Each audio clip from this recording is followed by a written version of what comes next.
Welcome to Politics Disassembled with me, Fiona Potney. This week we disassemble the mini-budget. Unveiled today, it's the government's plan to help islanders deal with the sharp rises in the cost of living.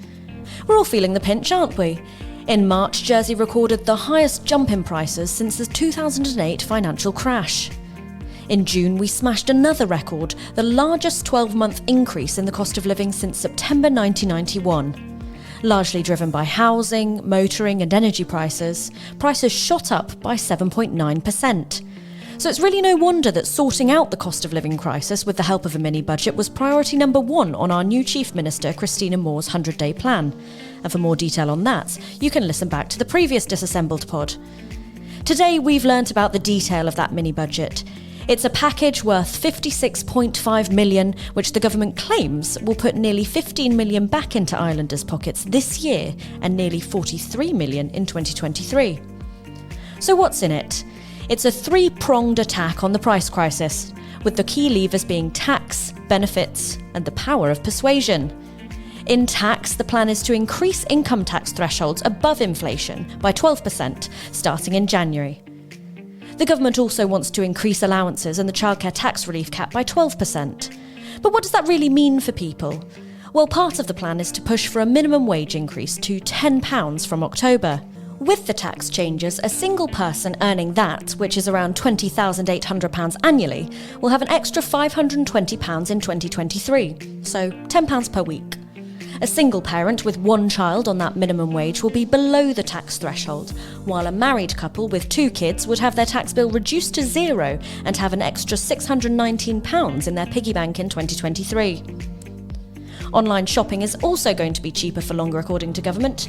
The threshold for paying GST, or in fancy terms de minimis, was due to drop from £135 to £60 in January, but the government wants to push it back until July.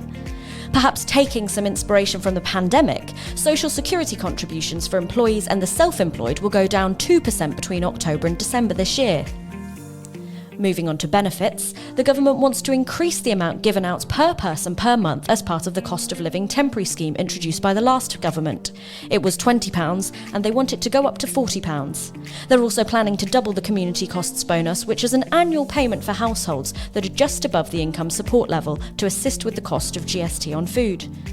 Cold weather payments are due to be increased to £70 per month from October to March, while income support will rise in January, in line with the September 2022 inflation figure.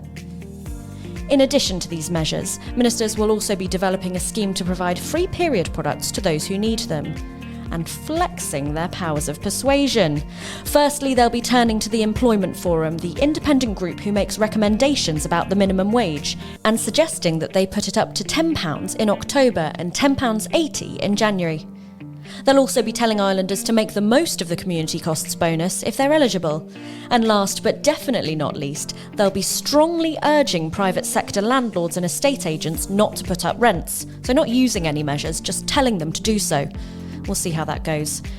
You might be wondering why we haven't mentioned fuel duty cuts. Despite Treasury Minister Ian Gorst previously stating he'd like to see a 10p cut and 5,000 islanders signing a petition by fuel company ATF in favour, ministers have decided not to introduce changes at the pump. They say this is because they want to make sure that any measures definitely benefit consumers.